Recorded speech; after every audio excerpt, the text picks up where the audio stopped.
Hey everybody, Mike Eccles back, and we've got another week of Intro to Mass Media online. Not what you expected, certainly not what I expected, but we're almost there towards the end, people. Just a couple more assignments, and that is it. First, I want to reflect on your last assignment about the mass media ethics. And a lot of you gave some good answers. Some of you, for some reason, read the assignment wrong and were talking about the eyewitness news report about the miners, or we're talking about something else. But I have to tell you, though, I want to point out two people, two, actually seem to get what I was looking for with the ethical questions that CBS News faced. Now, remember, Katie Couric had went and interviewed. She spent like 3 or 4 days with both vice presidential candidates in 2008. First went to Alaska to spend some time with Sarah Palin. And then, of course, she went to see the senator from Delaware at the time by the name of Joe Biden. And there was just that one clip that I wanted you to watch. And then I asked about what ethical issues you think they face. Well, Megan and Nicole, you guys nailed it. You nailed it solid. Okay. For those of you who don't remember, if you want to go back to the clip, you can watch it. But there's just in that small clip where Katie is asking him about the downturn in the economy, which some of you may remember. A lot of you were younger, but you may remember in 2008, a housing crisis really threw our economy into a tailspin.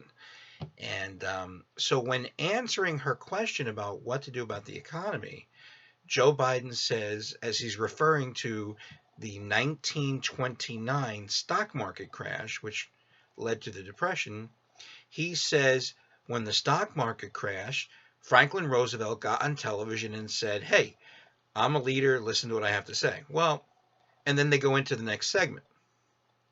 Well, as at least Nicole and Megan picked up immediately, which was I was hoping a lot of you would, 1929.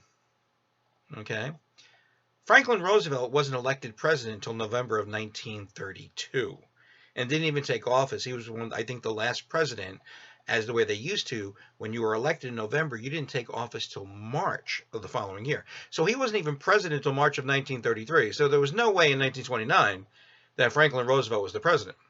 But what's more, he said Franklin Roosevelt got on television.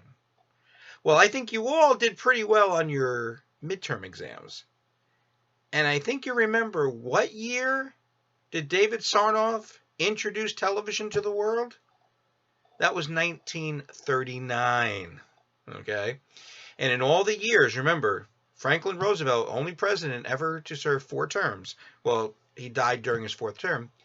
Never once in his career appeared on television. Now, here's the funny part. As Joe Biden saying, yeah, in 1920, on the stock market crash, Franklin Roosevelt went on television. Katie Couric, why are you not stopping to say, excuse me, Senator Biden, what did you just say? There's also a cameraman, at least one, if not two producers, a sound person. But here's the thing that really gets me, is after they shoot all this, it goes back to New York into an editing room before they prep it for air. Nobody in the editing room is looking at this and saying, I took 5th grade history class. No, Franklin Roosevelt wasn't president in 1929, and there wasn't any television. And they just let it go. And the reason why they just let it go was because they didn't want to disrupt someone or upset someone who they wanted to be the vice president. Of course, President Obama and Vice President Biden, when they were elected, were favored by over 90% of the media. So the ethical question is why didn't they do this? Why didn't they say anything? And it's a pretty interesting clip that you watch it and realize, oh my God, not only was he so terribly wrong in so many ways, they just let it go. Anyway, long story short on that whole thing, Katie Couric, win an award for the Sarah Palin interview, but her ratings took a nosedive because there was a little something that appeared not long after this clip, and that, of course, was YouTube. YouTube, of course, really started becoming big in 2006. So by 2008, if something aired on television, on networks or cable or something like that, it was definitely going to be on YouTube. So even though CBS just kind of slid over it and ignored this huge gaffe, and not correcting it, which they never did, everybody else on YouTube saw it. And the funny thing is within a year or so after these interviews, Katie Couric was dismissed by CBS. She was the first ever female evening news anchor. She was the director of CBS News. She was the editor of the CBS Evening News, and she was dismissed because her ratings ended up being the lowest ratings in the history of network news.